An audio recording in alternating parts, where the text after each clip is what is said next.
kami yang baik, yang selalu memperhatikan, menyertai, membimbing, menuntun kami anak-anak-Mu di jalan yang benar. Walau terkadang kami jalan menyimpang dari jalan-jalan, namun dengan kasih-Mu Engkau menuntun kami ke arah yang benar. Melalui firman-Mu Engkau mengarahkan hidup kami semakin dekat kepadamu. Saat ini ya Tuhan, kami rindu membaca, mendengarkan, merenungkan kebenaran firman-Mu. Kiranya Roh-Mu yang kudus menuntun kami, menerangi hati kami, biar kami boleh mengerti jalan-jalan-Mu ya Tuhan, dan kami boleh menjalaninya. Ini doa kami, dalam nama Tuhan Yesus Kristus kami berdoa. Amin. Silakan duduk. Shalom. Shalom. Puji Tuhan, di saat ini tak terasa satu semester sudah berlalu. Tak terasa, itu bahasa formal, tak terasa, karena saya tahu sebagian di antara kita sangat merasakannya. Cuma kan biasa orang bilang, tak terasa ya. Anda tak terasa, saya sangat terasa.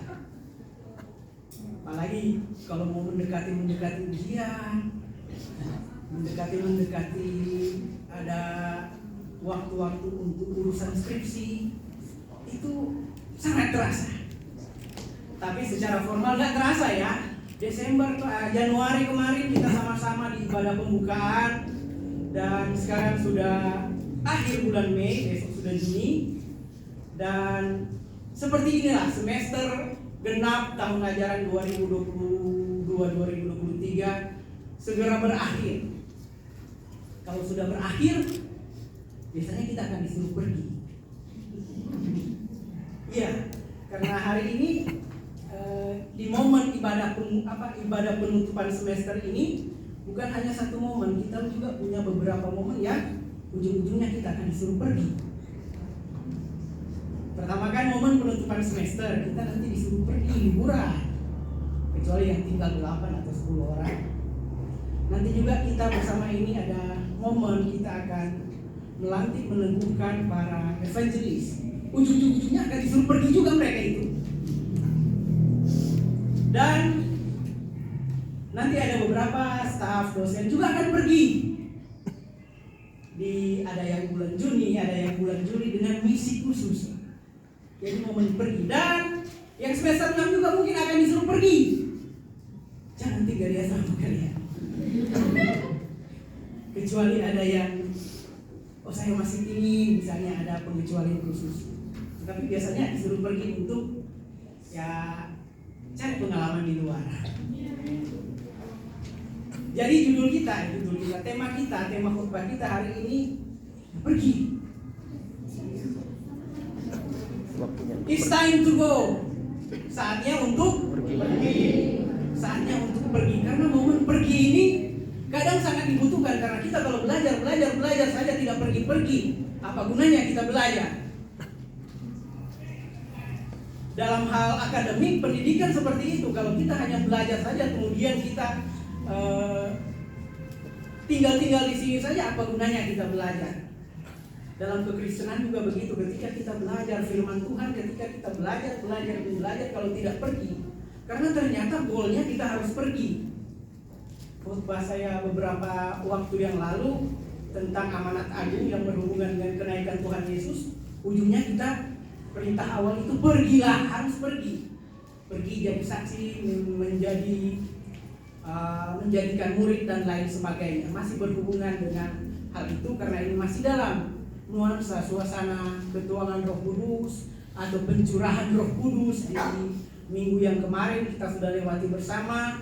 Kemarin juga di hari Senin Ibu Kaci sudah menyampaikan bagaimana peristiwa pencurahan Roh Kudus itu terjadi di hari Pentakosta, yang secara umum sebenarnya Pentakosta orang Yahudi juga merayakannya, hari ucapan syukur, syukur panen, dan juga hari ucapan syukur Taurat diturunkan, hukum Torah itu diturunkan, diberikan kepada orang Israel. Terkait dengan hal itu maka kita akan melihat bagaimana setelah kita diperlengkapi ternyata kita harus pergi. It's time to go. Ini waktunya untuk pergi. Mungkin ada yang berat hati tetapi harus tetap pergi. Karena itu tujuannya, kita harus pergi.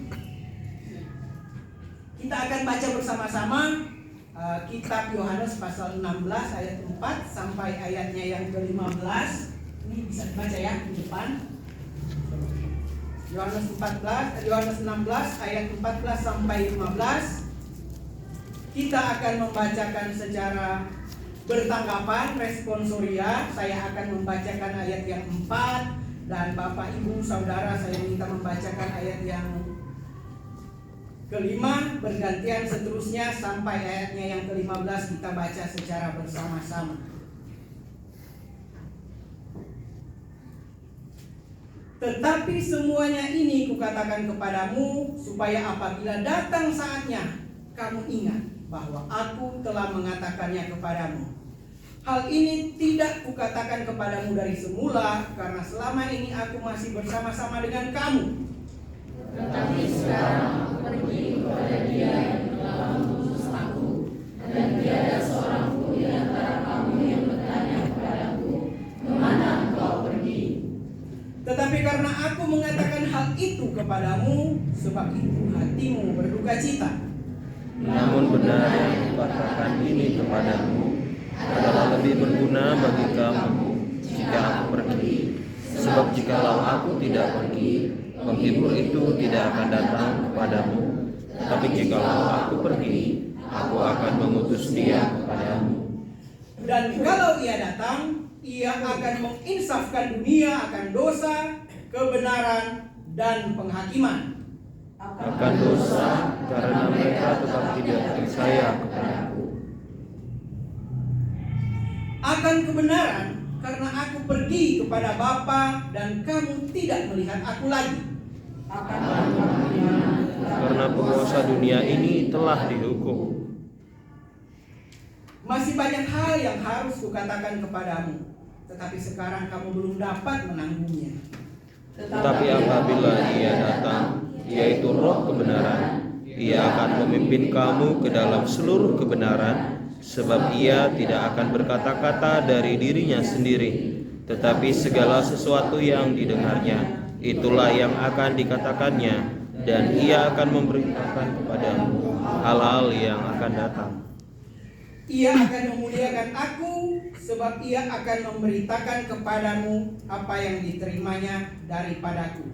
Segala sesuatu yang Bapa punya adalah aku punya, sebab itu aku berkata, Ia akan memberitakan kepadamu apa yang diterimanya daripadaku. Demikianlah firman Tuhan. Bapak Ibu Saudara sekalian, Bapak Ibu dosen, para undangan, serta seluruh mahasiswa yang kami kasihi, dalam pembacaan ini mungkin sudah sering kita melihat, membaca bagaimana Tuhan Yesus di Injil Yohanes bercerita cukup banyak mengenai Roh Kudus. Dimana kalau sekarang ini momennya momen pencurahan Roh Kudus, berarti peristiwa yang terjadi ini kembali ke beberapa waktu sebelumnya.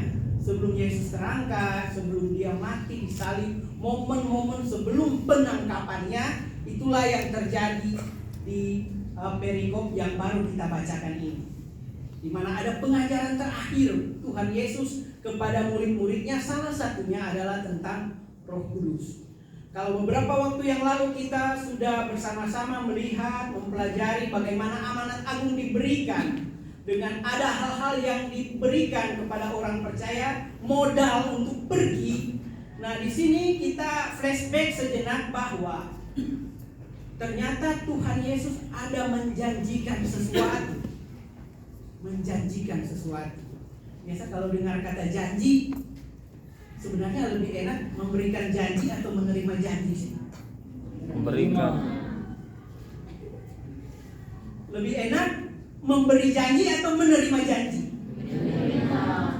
Menerima janji, giliran terima janji marah-marah di situ kan? Menerima janji. Katanya ada penelitian survei kecil-kecilan yang berkata bahwa kalau pria itu cenderung lebih ingin memberi janji dan perempuan itu cenderung lebih ingin menerima janji. Nggak tahu itu benar atau betul. Nggak tahu, mungkin kalau survei kecil-kecilan di sini nggak tahu apakah itu berlaku di sini atau tidak, tapi katanya begitu. Karena katanya secara psikologis pria itu cenderung lebih ingin berjanji. Kenapa pria ingin berjanji? Karena mungkin wanita lebih ingin menerima janji. Tetapi masalahnya itu kan kalau janji manusia kadang susah dipegang. Dilihat aja susah, apalagi dipegang kan janji itu. Tapi ini masalahnya janji yang nggak mungkin gagal, karena yang berjanji adalah Tuhan yang nggak mungkin gagal. Dia berjanji bahwa dia akan naik ke surga, tetapi tidak akan meninggalkan murid-muridnya sendiri. Dia akan mengutus Roh Kudus. Dia sendiri akan diutus untuk murid-muridnya dan menjadi melengkapi mereka untuk melaksanakan pekerjaannya. Tetapi kalau di bagian yang lain dibilang kalian tunggulah dulu di Yerusalem, disuruh tunggu. Nah, ini kalau berjanji ada janji, ada kata tunggu. Nah itu yang kalau janjinya manusia agak ngeri-ngeri sedap itu kalau kata tunggu itu kan. Tunggulah ya, kadang tunggu kapan? Sehari, 2 hari. Tunggu ya lah sebulan, 2 bulan. Tunggu ya kapan? Sampai waktu yang tidak ditentukan. Nah itu susah. Tetapi janji Tuhan itu pasti. Kata Tuhan, kata firman Tuhan ya sepasti matahari terbit, matahari terbenam, sepasti itu janji Tuhan. Bahwa dia berjanji akan mengirimkan seorang penolong yang lain, yang akan menuntun, yang akan membimbing, yang akan memberitahukan banyak hal kepada murid-murid Tuhan, yaitu Roh Kudus, Parakletos. Roh Kudus bahasa aslinya Parakletos ya, bahasa Yunaninya, yang oleh terjemahan bahasa Indonesianya itu penghibur. Kalau bahasa Inggrisnya comforter ya. Penghibur juga sama. Comforter, seseorang yang membuat jadi nyaman, itu comfort kan, nyaman. Kalau nyaman enak kita. Comforter yang memberikan kelegaan, kenyamanan. Kalau dalam bahasa aslinya Parakletos. Paraklete, kalau saya telusuri berkaitan juga dengan seorang pendamping dalam sidang pengadilan. Paraklete yang menyertai, mendampingi seorang di pengadilan, itu Parakletos. Penghibur kalau dalam bahasa Indonesia, penghibur, pendamping, penolong, atau berjalan bersama, itu yang dijanjikan oleh Tuhan Yesus.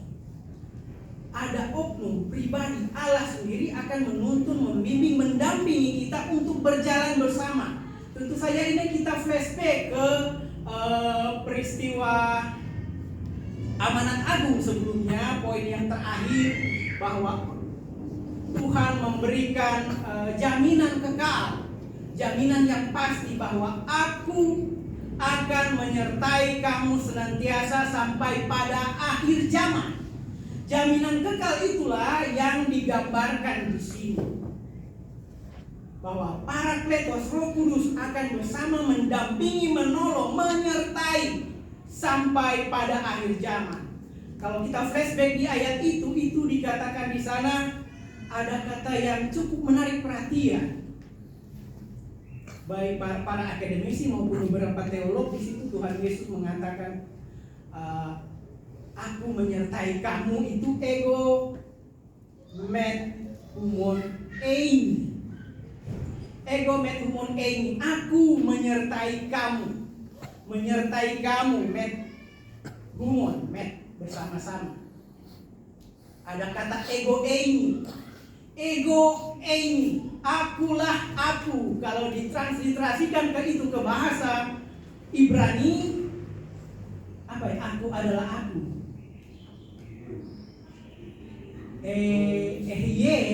Asyer, ya Pak ya, kalau nggak salah.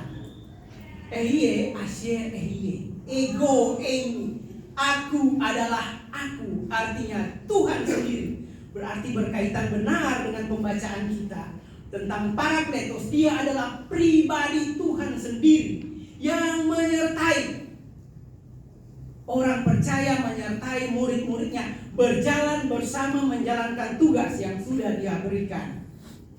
Aku adalah aku. Roh Kudus menyertai. Ini merupakan suatu penghiburan yang sangat berarti bagi para murid yang pada waktu itu sesungguhnya hidup dalam ketakutan. Kalau dilihat, benar. Lukas berkata bahwa memang murid-murid hidup dalam ketakutan. Makanya mereka bertemunya sembunyi-sembunyi di ruang atas. Wajar, karena guru yang mereka agung-agungkan, yang katanya Mesias, Raja yang akan datang, tiba-tiba ditangkap, disalib, mati, dikuburkan. Bagaimana bisa? Orang-orang semua mencemooh mereka. Bahkan mereka dibilang Kristen sebagai ucapan untuk penghinaan Kristen. Ada ketakutan. Tetapi janji firman Tuhan yang ada ketika digenapi di hari Pentakosta itu, penghiburan itu datang. Aku menyertai itu datang. Parakletos, pendamping, penghibur, yang menyertai, yang menolong. Itu adalah Allah sendiri. Ingat kata Immanuel, kalau Natal kita nyanyi Immanuel, Allah serta dengan kita, sama. Allah menyertai kita, Immanuel, Parakletos, Allah mendampingi, menolong kita. Ego Eimi bersama dengan kita. Itu suatu janji yang sangat indah, sehingga hidup ketakutan murid-murid pada waktu itu lepas. Tidak ada lagi alasan untuk takut, tidak ada lagi alasan untuk khawatir. Sesungguhnya ini juga terjadi dengan kita saat ini. Di tengah mungkin kekacauan, di tengah mungkin kegalauan, kekhawatiran masing-masing yang ada pada kita saat ini, apa yang kita khawatirkan? Yang semester bawah mungkin khawatir, saya nggak punya tempat hiburan yang pasti. Yang semester tengah khawatir, saya mau pulang kampung, saya masih bisa balik lagi atau tidak. Yang semester atas apalagi? Sudah ada warning dari akademik, harus selesai prosesnya, bla bla bla bla. Khawatir nggak? Khawatir. Tetapi dengan ada janji ini, percayalah, ini memberikan kelegaan. Tuhan bersama dengan kita. Ini bukan Tuhan yang narik-narik kita, enggak. Ketika Tuhan berkata aku menyertai kamu, ketika Tuhan berkata aku berada bersamamu, mendampingimu, bukan berarti kita tinggal duduk diam ditarik-tarik, ayo, enggak. Artinya berjalan bersama. Yuk jalan, kita melangkah, Tuhan juga melangkah, sama-sama menyertai, mendampingi. Nggak ada kan pendamping narik-narik yang didampingi kan? Nggak ada. Mana ada orang menikah kan ditarik-tarik mempelainya oleh, nggak ada seperti itu. Artinya ada komitmen dalam kebersamaan. Yuk kita jalan bersama dengan Tuhan. Jika Dia mendampingi kita, bukan berarti Tuhan itu pembantu kita. Kadang kita cuma datang ketika kita butuh saja. Makanya orang yang paling galau adalah orang yang akan sangat merasa lega jika mendengar firman. Oh iya benar, banyak yang akan mengaminkan. Iya benar. Kalau Anda tidak mengaminkan, bisa dipastikan Anda bukan termasuk orang yang galau dan mungkin tidak membutuhkan Tuhan. Tetapi di sini ada janji yang digenapi, Tuhan bersama dengan kita. Apa masalahmu? Yuk sama-sama kita selesaikan. Sehingga ada quote yang ikonik kan. Lakukan apa yang terbaik yang bisa kita lakukan dan Tuhan akan melakukan sisanya. Do our best and God do the rest. Itu janji penyertaan firman Tuhan. Tuhan bersama-sama dengan apa kita? Galau, mungkin orang tua kita kesusahan, saudara kita kesusahan, kita sendiri kesusahan, belum jelas masa depan saya, apalagi masa belakang saya. Saya berada di tengah, terombang-ambing, gak jelas mau kemana. Yuk datang kepada Tuhan, sama-sama menjalaninya. I am with you always. Itu yang pertama. Roh Kudus bersama dengan kita, with us, sama-sama. Kita melangkah sama-sama. Kita berhenti, dia berhenti tungguin kita. Yuk kita sama-sama. Next, setelah kita sama-sama, Tuhan ada di dalam kita, Tuhan menyertai kita, kita melaksanakan apa yang Dia janjikan, kita mengklaim apa yang Dia janjikan, kemudian dan kalau Ia datang, Ia akan menginsafkan dunia akan dosa, kebenaran, dan penghakiman. Ia itu Roh Kudus yang adalah Allah sendiri, akan menginsafkan dunia akan dosa, akan kebenaran, dan penghakiman. Roh Kudus menginsafkan. Tetapi di bagian yang pertama tadi sudah dikatakan bahwa Roh Kudus itu bersama dengan kita, menjadi pendamping kita. Berarti ketika Roh Kudus melaksanakan pekerjaan ini, itu adalah bersama kita. Jadi kita tidak hanya berkata bahwa Roh Kudus menginsafkan dunia akan dosa, kebenaran, dan penghakiman, tetapi Roh Kudus melalui kita mengerjakan pekerjaan ini. Berarti kita bersama-sama melaksanakan pekerjaan ini. Roh Kudus yang ada dalam kita yang memampukan kita. Mampu nggak kita menginsafkan dunia akan dosa, akan kebenaran, akan penghakiman? Tidak mampu. Itu karya Tuhan. Tetapi Dia mau berkarya bersama-sama dengan kita. Ini luar biasa Bapak Ibu Saudara. Ini janji yang luar biasa ketika Roh Kudus berjanji akan bersama-sama dengan para murid yang awalnya penuh ketakutan, tetapi ada janji, yuk bersama-sama kita pasti bisa. Sehingga kekhawatiran yang ada tadi bisa dijawab, bisa terpinggirkan. Kita bisa menginsafkan dunia akan dosa, kita bisa memberitahukan dunia akan kebenaran, kita bisa memberitahukan dunia tentang penghakiman. Ini menjadi tugas kita. Kenapa? Karena kita bersama-sama dengan Roh Kudus. Ini jadi tugas dan panggilan kita orang percaya. Baik yang akan liburan nanti, baik yang akan diutus nanti sebagai evangelis, baik yang mungkin akan tetap tinggal atau diutus memberitakan kabar baik sambil promosi kampus, cari mahasiswa. Saya ingat dulu bareng Pak David kami promosi kampus sekaligus pelayanan mission trip. Ada 7 orang kami. Setelah diperlengkapi ganti-gantian. Pokoknya siapa saja harus siap berkhotbah. Jadi diperlengkapi siap atau tidak siap, harus siap. Ketika panggilan itu ada. Itu hal-hal yang mungkin mengkhawatirkan, tapi ada kelegaan di sana bahwa ternyata benar, Roh Kudus menyertai. Awalnya ada yang takut-takut, ada yang nangis-nangis, ada yang pas doa syafaat udah seperti mau kerasukan. Saking mungkin khawatirnya, tetapi ketika diberikan tugas panggilan itu ada siap, ready. Dan banyak orang yang bisa dimenangkan. Artinya Roh Kudus itu benar-benar bekerja, kadang di luar nalar,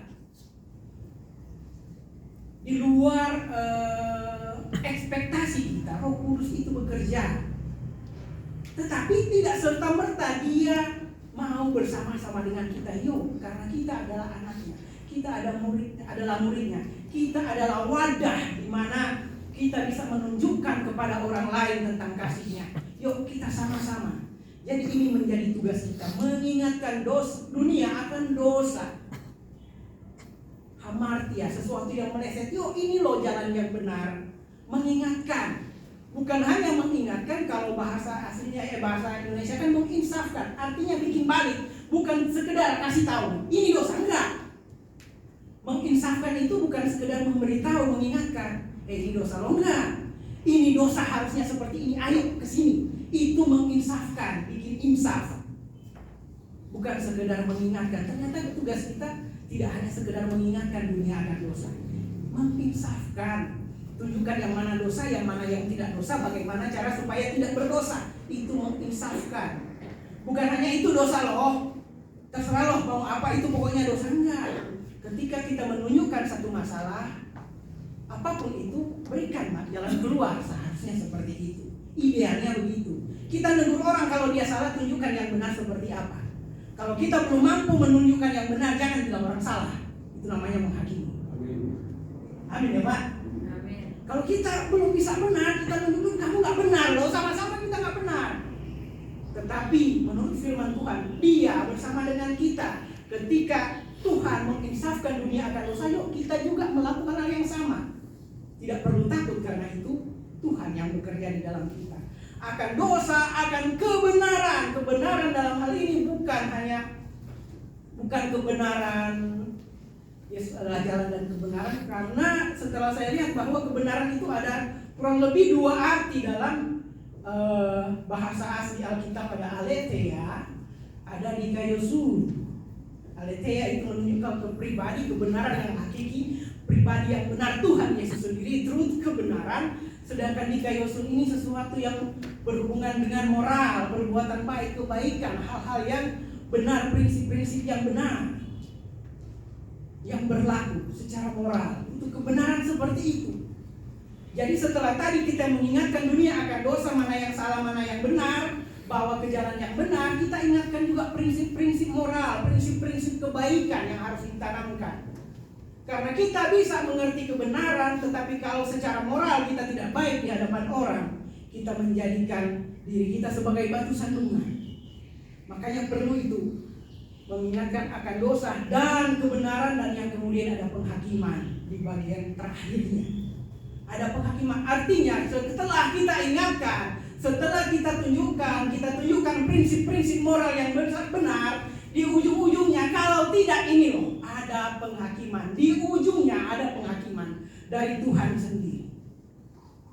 Penghakiman itu pasti, bahwa apapun yang kita lakukan itu, ini bukan berbicara tentang keselamatan karena perbuatan baik, tidak. Tetapi apa yang kita lakukan Tuhan hitung, ditampung dalam kirpatnya, diperhitungkan sebagai kebenaran. Ada hal-hal yang memang Tuhan perhatikan. Tuhan hitung setiap kata yang kita ucapkan, setiap tindakan yang kita lakukan. Entah bagaimana algoritmanya Tuhan dalam menghitungnya, tetapi Tuhan hitung. Firman Tuhan bilang ada penghakiman di baliknya. Orang percaya itu menjadi duta-duta Kristus. Ketika Tuhan Yesus naik ke surga, Dia utus Roh Kudus. Jadi siapa wakilnya? Kalau Tuhan Yesus rajanya, wakilnya siapa yang diutus? Roh Kudus? Bukan. Ternyata wakilnya kita. Karena Roh Kudus itu juga adalah Tuhan yang sama. Jadi kita adalah wakil-wakil Tuhan. Roh Kudus yang sudah menyertai kita, menjadikan kita sebagai wakil, duta-dutanya Kristus, duta-dutanya Tuhan untuk menyampaikan ini. Kebenaran, penghakiman, dosa ini wajib kita sampaikan. Kepada siapa? Kepada orang lain. Terutama kepada siapa? Diri sendiri dulu, ya kan? Kalau kita nggak benar, makanya kita harus jadi teladan. Jadi teladan yang benar itu seperti apa? Membawa damai seperti apa? Sudah berulang kali kita dengar mungkin bagaimana seseorang menguji dirinya. Kita sendiri sudah menjadi damai atau tidak? Bukan damai dalam benua. Kita sendiri sudah menjadi membawa damai atau tidak? Karena Tuhan Yesus Raja damai. Kalau kita wakilnya Tuhan, berarti kita juga harus membawa damai. Membawa damai itu kalau ada yang lagi cekcok, ada yang lagi berperang, ada kita di situ, perangnya berhenti.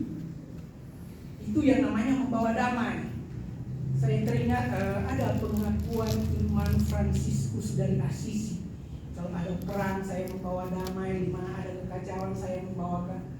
Ada, itu sangat tidak, artinya menjadi jawaban dimanapun dia berada. Bukan sebaliknya. Orang yang lagi damai-damai pas ada kita di situ kan perang mereka. Itu sebaliknya. Orang yang lagi bercanda, ketawa-ketawa, ya iya, persahabatan yang erat, begitu kita nyampe di situ diam semua dan mulai melirik kita. Nah, itu contoh yang tidak membawa damai. Mungkin dalam pikiran mereka, ini sih agak sensitif kawan kita ini, mungkin kan, jangan ngomong lebih lah gitu. Atau hal yang serius, hal yang bercanda gampang kali dianggap serius. Dan begitu orang jadi nggak damai dengan kita di situ kan, karena mungkin kita gampang tersinggung, mungkin kita gampang bocor kemana-mana, makanya orang contoh seperti itu. Tetapi kalau misalnya suasana yang tegang sekali, nggak ada yang berbicara sekali sedikit, padahal banyak orang di situ. Ketika kita ada di situ, wah, pecahkan orang pada ngobrol, pada senang, itu kita membawa dampak yang baik. Saya lihat tadi bagaimana Ibu Esther membawakan, menuntun kita dalam praise and worship kan. Saya lihat ini kayaknya kebalik. Maksudnya kan Ibu Esther ya memang sih belum tua, masih muda, cuma kan masih ada yang jauh lebih muda yang kayaknya tenaganya masih lebih bersemangat Ibu Esther ketika pimpin pujian kan. Setidaknya itu jadi contoh bagi kita yang masih jauh lebih muda ini kan, dibanding Ibu Esther yang udah nggak terlalu muda maksudnya. Artinya kalau mau lihat, mau dinilai siapa yang kemarin ke WL kan udah masih salah baca, salah lagu kan, Ibu Esther lah. Nah itu jadi teladan, contoh yang harus jadi teladan, berdampak bagi orang lain, menghasilkan buah-buah roh. Buah roh itu apa? Kasih, sukacita, damai sejahtera, dan seterusnya. Galatia 5 ayat 23 tersebut. Itu indikatornya kita sudah berdampak, Roh Kudus sudah diam di dalam kita atau tidak. Karena akhir-akhir ini banyak yang mengutamakan manifestasi Roh Kudus dalam hal-hal supranatural. Kalau udah bisa berbahasa roh, udah dipenuhi roh ini. Enggak. Tanda orang yang dipenuhi roh adalah menghasilkan buah-buah roh. Itu tanda utama orang yang memiliki Roh Kudus. Bukan kalau sudah bisa berbahasa yang aneh baru bisa, enggak. Mungkin bagi mereka, tidak tahu, kita tidak menghakimi orang lain. Tetapi bagi kita, orang yang dipenuhi Roh Kudus adalah orang yang menghasilkan buah-buah Roh Kudus. Hal-hal moral yang tadi kita sudah dengar bersama-sama. Hal-hal yang berkaitan dengan kebaikan, hal-hal yang berkaitan dengan dosa dan pelanggaran mana yang benar. Itu yang keluar dari kehidupan kita. Kalau kehidupan kita keluarnya caci maki, iri, dengki, dan sebagainya, saya bisa katakan mungkin dalam tanda petik kita belum sepenuhnya hidup di dalam Roh Kudus. Dan yang terakhir, kenapa kita harus pergi? Pergi, let's go. Adalah ujungnya Tuhan dimuliakan. Melalui kita, bersama dengan kita, Tuhan menyertai kita. Ujungnya apa? Untuk kemuliaan Tuhan. Manusia-manusia ciptaannya memuliakan Tuhan. Semakin banyak orang percaya, sehingga nama Tuhan dimuliakan semakin banyak. Apakah ini dengan tidak memuliakan Tuhan? Tuhan itu enggak mulia-mulia amat? Enggak, bukan itu maksudnya. Tanpa manusia, Tuhan tetap Tuhan. Tanpa manusia memuliakan Tuhan, Tuhan itu sudah sangat mulia, paling mulia. Tetapi kenyataan di sini adalah semakin nama Tuhan dimuliakan, artinya semakin banyak orang-orang yang ikut serta dalam kemuliaan bersama Tuhan. Artinya semakin banyak orang yang menjadi bagian dalam kerajaannya Tuhan. Semakin banyak jiwa yang dimenangkan, semakin banyak jiwa yang memiliki kemenangan. Itu makna Tuhan semakin dimuliakan. Karena sehebat apapun penyembahan kita itu tidak membuat Tuhan itu lebih mulia dari sekarang, kan? Dia sudah yang terpaling. Tetapi bagaimana semakin dimuliakan, artinya semakin banyak orang yang sujud menyembah Tuhan, semakin banyak jiwa-jiwa yang dimenangkan, semakin banyak orang-orang yang berkemenangan. Dan itu tugas kita untuk pergi. Jadi di dalam momen ini, di akhir semester ini, apa yang sudah kita dapat sepanjang semester ini menjadikan modal bagi kita untuk pergi. Entah kita pergi melangkah ke semester selanjutnya, entah kita pergi ke luar sana kepada saudara, sanak keluarga kita, jadi teladan di sana. Sehingga di kampus tidak ada misalnya lagi kerja di sini, Ibu KJ terima telepon, Pak ini si Yosef liburan, wah luar biasa Pak. Kami keluarga yang tidak ada doa bersama, ketika dia liburan di tempat kami, dia ajak kami untuk doa bersama tiap pagi. Enak dengarnya kan? Siapa lagi? Mungkin si Yanto. Wah, Yanto di mana dia pergi? Dulu dia susah diajak berdoa, tetapi sekarang dia membagikan sharing firman Tuhan dengan pemuda kami. Dulu di gereja kami tidak ada youth, dengan adanya dia, youthnya mulai jalan. Enak dengarnya. Atau mau yang sebaliknya? Nggak usah yang sebaliknya ya. Dulu kami ada youth, begitu ada dia bubar youthnya. Ini tanda tanya ini perlu dihakimi langsung dia. Artinya di mana kita sebagai duta-duta? Ada yang jadi evangelis sudah ditetapkan di daerah ini, daerah itu, daerah ini. Mungkin kita belum tahu apa-apa, tetapi yakinlah kita akan diperlengkapi untuk melaksanakan tugas, dan yakinlah Tuhan akan bersama-sama dengan kita. Roh Kudusnya ada di dalam kita untuk menuntun kita. Yang tidak tahu ini bisa menjadi tahu. Dengan cara banyak cara. Roh Kudus itu dinamis, Roh Kudus itu aktif. Tidak seperti kurikulum Indonesia. Roh Kudus itu bisa menyesuaikan dengan kondisi. Dia paling memahami. Karena beberapa waktu lalu saya dengar kurikulum Indonesia kan, orang yang belajar kurikulum A 4 tahun di sarjana pendidikan. Begitu dia lulus, kurikulum yang ada bukan lagi kurikulum yang dia pelajari waktu 4 tahun, dia harus belajar lagi. Habis itu sekarang kurikulum apa? K13. Sekarang kalau yang belajar kurikulum K13, sadarlah ketika kalian lulus udah beda, udah kurikulum Merdeka. Kalau sekarang Anda sudah belajar kurikulum Merdeka yang semester 2, semester 4, begitu lulus udah ganti menteri, yakin berubah lagi. Iya gak sih? Iya. Kayaknya iya. Jadi harus belajar lagi. Tapi Roh Kudus lagi. Roh Kudus itu aktif, dinamis, artinya dia menyertai. Tidak pakem pada satu standar tertentu, tetapi dia mengerti siapa kita. Karena dia itu. Amin saudara? Amin. Dalam momen ini marilah kita arahkan hati dan pikiran kita, luruskan kembali, selaraskan kembali jalan-jalan kita dengan jalannya.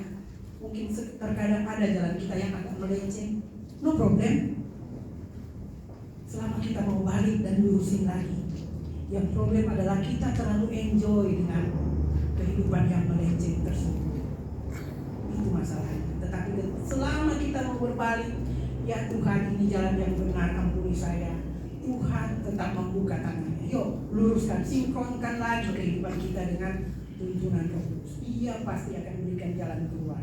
Apapun pergumulan kita, pergumulan dengan keuangan, pergumulan dengan keluarga, pergumulan dengan hubungan-hubungan kita antar sesama, pergumulan dalam pekerjaan, pergumulan dalam apapun, dalam pelayanan, Tuhan tahu.